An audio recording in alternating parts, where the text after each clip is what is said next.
Hello everyone, my name is doctor Naveed Akbar और आज का हमारा टॉपिक है translation in prokaryotes. Translation in prokaryotes में जो फर्स्ट स्टेप होता है वो होता है activation of amino acids. Amino acid पहले एक्टिवेट होता है, वो एटीपी के साथ बाइंड करता है अमीनो एसिड टीआरएनए सिंथेटेज की प्रेजेंस में और उसमें बनता है अमीनो एसिड एएमपी। वो further amino acid AMP tRNA के साथ बाइंड करता है जिसमें एएमपी रिलीज हो जाता है और हमारे पास लास्ट में बचता है टीआरएनए अमीनो एसिड या अमीनो एसिड टीआरएनए। तो वो एक्टिवेटेड टीआरएनए फर्दर जो है ट्रांसलेशन में पार्टिसिपेट करता है। जैसे कि हमें पता है कि ट्रांसलेशन में आगे activation of amino acid three steps होते हैं, इनिशिएशन, इलोंगेशन एंड टर्मिनेशन। तो फर्स्ट में जो इनिशिएशन वाला स्टेप है इसमें हमारी दो राइबोसोमल सब यूनिट होती है, एक लार्जर सब यूनिट, एक स्मॉलर सब यूनिट। तो स्मॉलर सब यूनिट में 3 साइट होती हैं, E site, P site and A site. इसी तरह से जो लार्जर सब यूनिट होती है उसमें एक होती है एमआरएनए बाइंडिंग साइट। तो सबसे पहले जो है राइबोसोमल सब यूनिट जो है आके बाइंड करती हैं, पहले स्मॉलर सब यूनिट आके बाइंड करती है, उसमें जो एमआरएनए आके बाइंड करता है। एमआरएनए के अंदर एक present to the Shine-Dalgarno sequence which is compatible to the sequence of ribosomal subunit। इसके एंटी कोडॉन न्यूक्लियोटाइड्स होते हैं जो कि इससे आके बाइंड करते हैं। इसमें इनिशिएशन में 3 फैक्टर इन्वॉल्व होते हैं, initiation factor 1, initiation factor 2 and 3। तो इनिशिएशन फैक्टर 1 ए साइट पे आके बाइंड करता है, इनिशिएशन फैक्टर 3 जो है ई साइट पे आके बाइंड करता है और इनिशिएशन फैक्टर 2 जो है वो एक्टिवेटेड जो आपका चार्ज टीआरएनए है जिसमें मैथ्योनिन अमाइनो एसिड बाइंड है उसकी जीटीपी के साथ आके बाइंड कर जाता है और उसे करेक्ट पोजीशनिंग में यानी कि एयूजी कोडॉन की तरफ लेके आता है, जो कि एक एयूजी कोडॉन एक स्टार्ट कोडॉन है। इसके जो नीचे जो एंटी कोडॉन लूप है जिसमें यूएसी होते हैं वो एयूजी कोडॉन पे आके बाइंड करते हैं।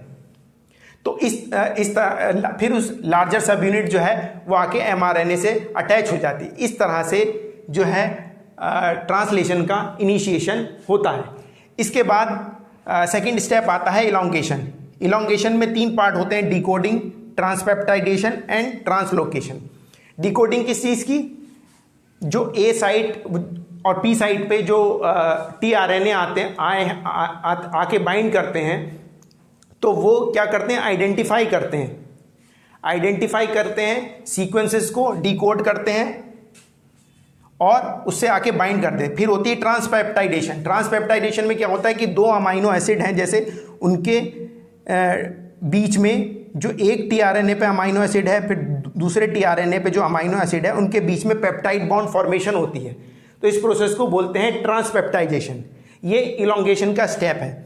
इसके बाद ट्रांसलोकेशन में क्या होता है, जो टीआरएनए है वो ई साइट पे आ जाता है, एग्जिट साइट पे, और डिसोसिएट हो जाता है और ए साइट वाला पी साइट पे आ जाता है। तो इस तरह से ये शिफ्ट कर जाते हैं और हमारी जो ये अमाइनो एसिड की चेन है वो इलोंगेट होती रहती है। टीआरएनए आते रहते हैं, बाइंड करते रहते हैं और डिकोड करते होता है, ट्रांसपेप्टाइजेशन होता है एंड ट्रांसलोकेशन होता है।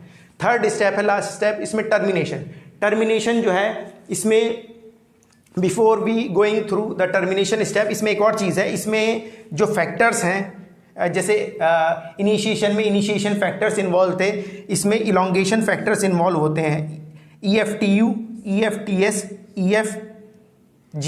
ये क्या करते हैं, करेक्ट पोजीशनिंग पे, जैसे टीआरएनए में इनिशिएशन फैक्टर यहाँ पे आके बाइंड करा था, इसी तरह से इलोंगेशन फैक्टर्स जो हैं इसको टीआरएनए की करेक्ट पोजीशनिंग में या ट्रांसलोकेशन में हेल्प करते हैं।